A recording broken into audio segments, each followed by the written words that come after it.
Hello, welcome to Widnes Rugby Chat episode 20. We're here at PD Law Solicitors, if you've not guessed already. One of our sponsors this season, along with Musical All Sorts, Arnold, Gorse Financial Management and Deals Jewellery. Thank you very much for that sponsorship. We're going to speak to the boss at PD Law, which is Phil Doyle, and a couple of his staff later on in the show. We've got a little bit of a connection with Widnes. One of them is an academy player, and we've got a winner of one of the half-time competitions recently. Before that, we're going to have an interview with Kieran Purtle after the game at Batley on Sunday. Of course, a disappointing 2018 defeat. I didn't think they should have kicked the penalty. I didn't think they should have gone for goal with the penalty from 3 minutes left. So obviously Batley kicked their penalty in front of the sticks to go 2018 in front. Widnes managed to get an offside call off the short kick-off, decided to go for goal. Unfortunately, Jack Owens, much to his frustration, missed the two. I think with 3 minutes to go, I think I'd have put it in the corner and had a good look at the Batley line. It was a good contest, to be fair. It was a really competitive match, and fair play to Batley for sticking that out. I think my reasoning for the penalty, I mean, Batley would have took a draw, so I'm sure that when they saw that Widnes were going for the two at that point, I'm sure they would have breathed a big sigh of relief. So disappointing defeat. You know, I wouldn't say it's necessarily top 5 hopes over, but certainly Widnes can ill afford to lose too many games if they are to make that top 5. And of course, Batley away is one of those games that you probably wouldn't have down as a game to lose. I know there's been a few comments about the highlights. I know I tweeted them earlier in the week. The first Batley try, certainly there was a bit of debate about that. A kick from, I think, Dufresne was spilled by Sam Smeaton and then gathered for that first Batley try. It looked, I mean, live certainly looked a bit suspect whether there was a knock on in the air, and again on the video it looks a bit suspect. Still, I don't think it's as clear cut as what people are necessarily making out. The guy was in motion moving forward, and obviously when they're knocking the ball back sometimes it can look to go forward, but certainly there was an element of doubt. But bottom line is the referee gave it. I think my main thing was, you can clearly hear on the video, which is mic'd up to the officials, that they were calling knock on multiple times, Batley knock on, and nothing was given to that. We've since had qualification from my friend Ian Smith, who former Super League referee who's now involved with State of Mind. He clarified that the referees, basically the touch judges can advise, and obviously ultimately it's the referees the final call. I think touch judges have the final call. I think they said on in goal and on in touch, but everything else is for the referee. So presumably in that video it was the touch judge shouting offside. The referee was fairly well placed. He's obviously decided that it wasn't a knock-on and gave the try. Don't forget, if the ball is knocked backward and then rolls forward, then it's not a knock-on, as long as the first motion's gone backwards. And certainly I think you could make the argument that it went sideways at best. So unfortunate, that wasn't why Widnes lost the game. I've seen a few people say about the penalty as well that Batley got, where Dom Speakman was pegged for not clearing the ruck. I think it was a difficult one. Obviously you see more and more players play for those sorts of penalties, but ultimately if the shoe was on the other foot, Widnes would have wanted a penalty. Unfortunate for Speakman, of course. I think Speakman's he's lacking a bit of match fitness. It's a shame for him, because he needs to get him built up to deputise for Johnston, who's putting in a lot of work at hooker at the moment. So Widnes very thin on the ground, of course, only using 15 players for the first 70 minutes, and then Speakman made it 16 later on in the game. But hopefully a few more bodies back for the game against York in the Challenge Cup on Saturday, which of course is an all new ticket, no season ticket game. So please do get your tickets from the club, because obviously all that money will be going into the current club, whereas of course season tickets were paid for under the previous ownership. So yeah, please do get your tickets for that one. 7:30 on Saturday night, so nice bit of Saturday night rugby league, which is a rarity. It's good news for me, because it means I can do my work at football and still make it to the match. We'll end it there for this part. We've got an interview from Adrian Jackson as normal. He was speaking to Kieran Purtle after the Batley game at Mount Pleasant on Sunday. Here's what he had to say, and then after that we'll be joined by Phil Doyle from PD Law Solicitors to find out a bit more about his connection with Widnes. Kieran Purtle, we always thought this was going to be a tough game, and that proved to be the case today. Yeah, we always knew it was going to be tough. It's a really tough place to come. I thought, I'm really proud of the effort the boys put in. We had a young team, and we lost a couple of bodies during the week, which, at the last minute, which knocked us around a bit. But I thought, from a neutral point of view, it was a really tough game, a good game. It was a competitive game, and I think probably ultimately in the second half they were just a bit too big in that middle for us coming down the hill. Do you think that's where the game was lost? well, it's a big hill. Look at it. It's won and lost on the hill. Everyone knows that. You don't need to be Einstein to work that one out. Well, we probably just weren't quite as clinical as we should have been in that first half, and got enough points going down the hill. And second half, we probably played better than we did first half. We just couldn't hold them. And when their forwards start rolling down the hill, it's tough to get hold of the game. And it went right to the end there. We were unlucky with a couple of calls, I thought, for their tries, and then we nearly had a chance at the end there to get a draw. So I'm happy with the effort. I'm disappointed we've lost the game, obviously, but we've still got a lot to build on there with a young group of players. Mentioning the absences, how destructive was that to the game plan today? Yeah, it is. It knocks you around a little bit. The likes of Gels, who had trained all week, and he just weren't right yesterday, so he dropped out. And obviously, you're always going to miss someone like Danny Craven as well. Our kicking game when Craven's on's probably the best in the league, and it's a massive loss for us. And also, he's running threat, so it does knock you around a bit. But we got some young guys came in. Sam Freeman did really well on the wing, and Walsh took an opportunity as well. And just probably unfortunate didn't get a chance to get Jaden Att on. But we'll learn from it. It's an experience for our young team, and we've got to dust ourselves off and go again next week. Next week it is York in the Cup, and that's going to be a real tough game. Yeah, York are playing really well. They've got a fantastic start to the season. Fordy's doing a great job there, and again it'll be another tough week for us. We've got to regroup and we've got to work hard and look forward to playing at home as well. Cheers, Kieran. No problem. So Phil, PD Law Solicitors, one of our sponsors for this season. Thanks very much for that. Of course, it all went to the club. We were talking about that before, in the Save the Club fund. Just tell us a bit more about PD Law, what you do, and the firm's now been going for 8 years. Worked in Liverpool for most of my working life, and set up the firm on my own to offer a firm that gives a personal service to clients. I think too many law firms that I worked for, it was starting to be a conveyor belt sort of system where it was the cash at the end of it rather than the client care. So I set up the firm 8 years ago on my own, and now I've got 17 staff employed, doing an array of law from private client work of wills, probate, residential conveyancing, debt recovery, general litigation, personal injury, so an array of the civil side of the law, really. And of course, you got involved with Widnes quite a few years ago now as a sponsor. Well, first of all, what made you come to Widnes as a business?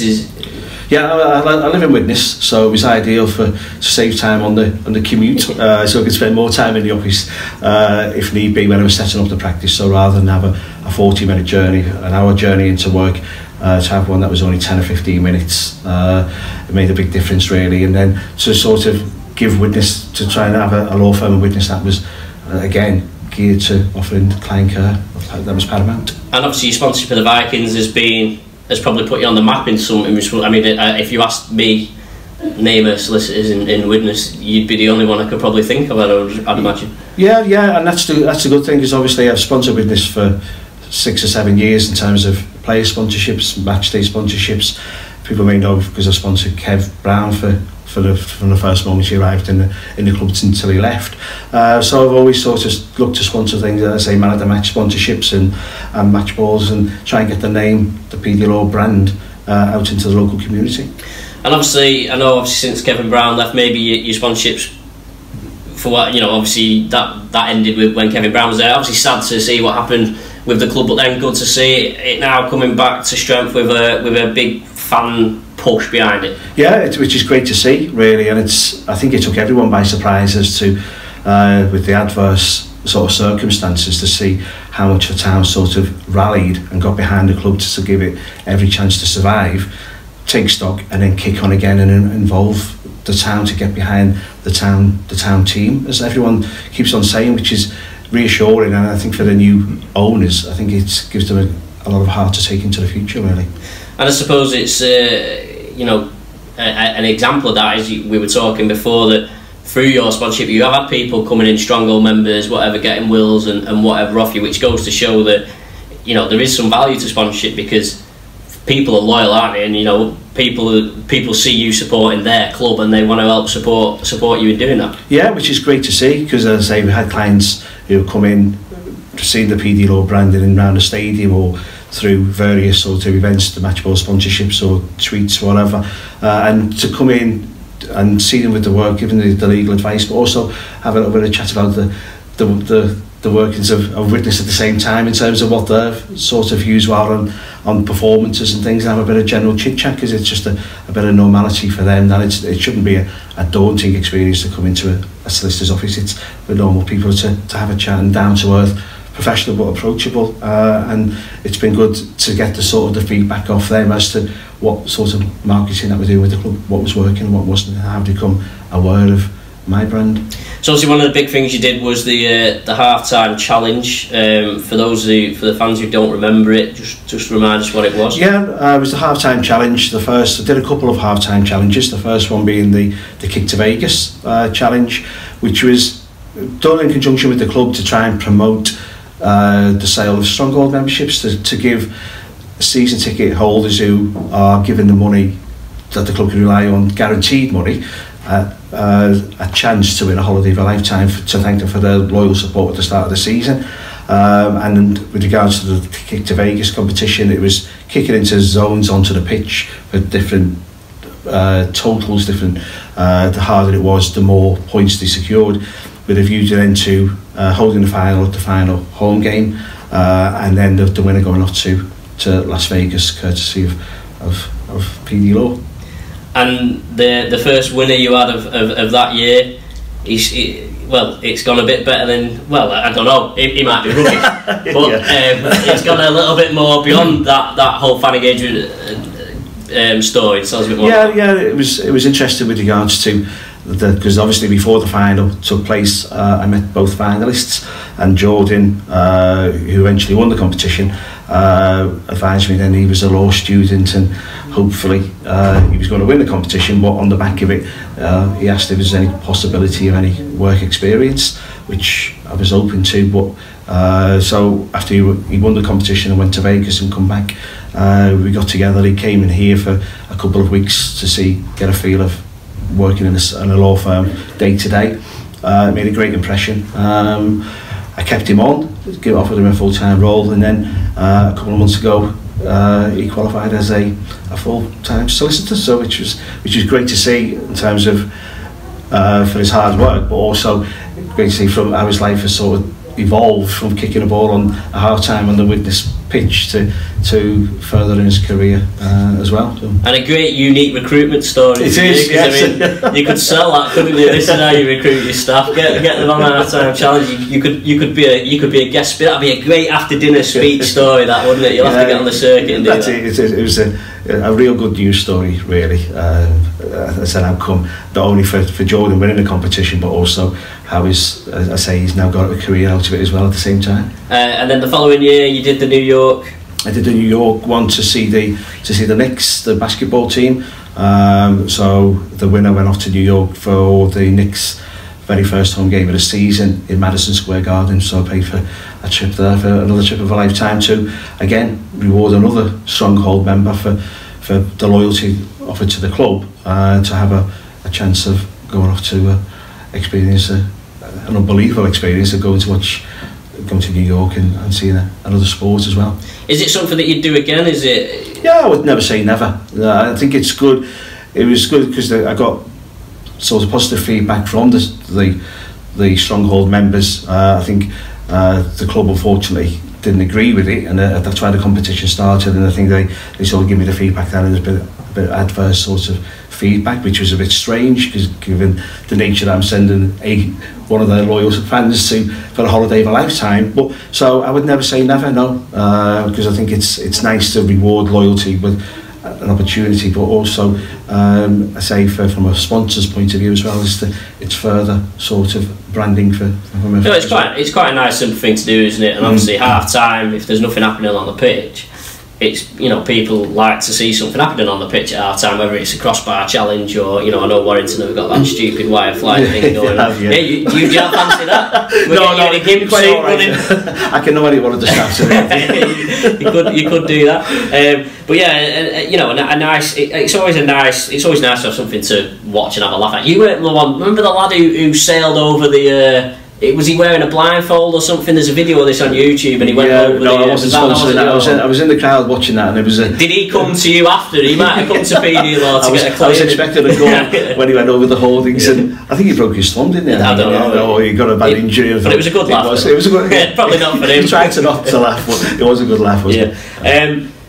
So yeah, that's brilliant. And then tell us a little bit more about. You've got another lad. You've got Jake Burns, who's an academy player at Widnes, who's sort of protecting, sort of similar to Jordan in terms of career prospects, but slightly different in terms of he's looking at what happens if he doesn't make it as a rugby player. Yeah, because obviously with regards to rugby, it's a short-term career anyway, but it's also trying to let Jake focus on his rugby playing and give it every possible chance that he can have, but also on the back of it to sort of cement the idea and give the opportunity of a career behind it. Rugby obviously is paramount importance to him to see if that can be the career for the here and now, but also while he's doing that to get used to working in a different environment as well, because obviously a rugby environment with the players and the lads that goes on to working in an office in a law firm is two extremes really of day to day, and it's good experience then to give him the taste of a possible another career that he could move into as he's eventually coming to the end of his playing career if he's successful in getting to the first team. And I suppose he's laughing because if he does make it, he's already got a player sponsor. That's it, yes, I think. So I've sponsored him over the last few years in the academy as well, so it'd be great to continue if he can get into the first team, all being well. That obviously it's a ready-made player sponsor, as you say. So in terms of your own personal history of Widnes, did you watch Widnes before you got involved with the sponsoring? Or? No, I was a big football fan really, and then obviously as I set the firm up in Widnes, as I touched on earlier, I was approached to see if I was interested in any commercial sort of marketing work, and yes, I seized that, and it was as Widnes was sort of making the inroads into Super League, just go back into Super League, and it just went from there really, and snowballed from sort of the very first player, sort of with Dave Allen initially, just to test the water, and then I went on from there for sponsoring the first match I sponsored was Huddersfield. I think that was the game Kev was announced as a signing the day before or whatever, and then it just went from there because it worked really well. So the sponsorship snowballed from there with different ideas, and utilise Kev as much as we can in the local community as well, with going out to local rugby clubs, going out to schools with him, with regards to different fundraising things that we had. And I suppose the nature of what you do is you're predominantly targeting local people, aren't you? Because you're a local. I suppose there's that many solicitors or whatever that local is your strength, isn't it? So I guess in many ways, as much as it'd be nice to be in Super League, it doesn't necessarily. It's not a massive downer that they're in the Championship, because you can still outreach to the people with the team. Yeah, still outreach to the people, and as I touched on before, with regards to seeing the town's response to what's happened over the last couple of months, it is more of a close-knit support behind it, which may be even stronger than it was before. The attendances are reflecting that. We're a lot more consistent with the numbers that are going to watch, and so the difference between, as you say, Super League and Championship from a possible sponsor sort of point of view is not that different, because of the numbers that are even more so behind the team now than maybe they were 12 months ago, 18 months ago. Brilliant, Phil. Thanks very much for your time, and of course, thanks for your sponsorship. No we're going to replace Phil and get Jordan and Jake in here shortly. But yeah, thanks again for hosting us as well. We love your office. It's a nice place down here. It's down by what road? You're by the Hive. By the Hive, yeah. So is that the best way? You can see it when you go on the way to the cinema, isn't it? Yeah. So you'll be laughing once they finish these roadworks. Yeah, certainly will. That's great. No problem. Cheers, Phil. So we're here at PD Law Solicitors, and we've got Jordan and Jake. We've both got different stories of their relationship with Widnes. Jordan, we'll start with you, because Widnes has changed your life, so just explain a little bit. I know Phil's talked a little bit already about it, but just explain to us how your link with PD Law happened. So basically, I was a uni student studying law a few years ago, and I entered into the half-time Stronghold membership competition. Basically, kicked to Las Vegas. You had certain zones you had to kick it in. Never kicked before in my life. Played wing, then prop, but never kicked. So I thought I'll have a go. My dad had a go as well, and I ended up getting all the way through. Me and my dad were both in the semi-finals, and I won. So I took my dad to Las Vegas, paid for by PD Law, and then me and Phil just had a chat, said, do you want to come in for some work experience? And a few years later, I'm a solicitor now, so changed my life totally. Yeah, well, I'm glad you took your dad, because I mean that'd have been an ultimate sort of blow, wouldn't it, if you'd have beat him in the semi-final and I said, sorry Dad, I'm taking the missus to it would. Well, thankfully she wasn't 21, so she couldn't come, and me and my dad made a pact, so if he won he was going to take me, right, and I won, I had to take him, so it was great, had a good time. I'm trying to remember what it was. So you had to kick, was it the one where you had to stop it between the 10 metres? Yeah, you had to pick your zone, right, yeah. So you had to kind of nominate your zone, the further away it was you got more points, so go for big each time and hope it lands, and thankfully it did. And how did you get into doing it? I can't remember, did you have to email the club or something to get it? I think we had to email, I can't remember if it's the club or PD Law, but basically email him, it goes into like a random ballot, and me and my dad both got picked out, luckily. Right.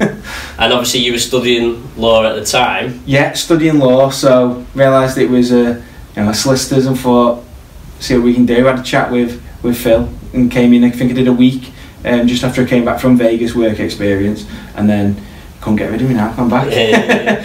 And obviously you've been watching Widnes, I mean obviously I know you a little bit, and obviously seen you at games and stuff, been watching Widnes for a long time. Yeah, all my life, from Warrington.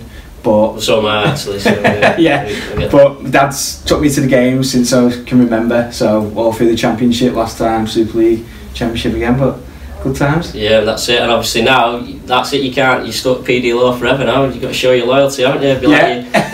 Be like Widnes. You can't support anyone else. I know. You can't go lawyering or whatever you call it. Anybody else.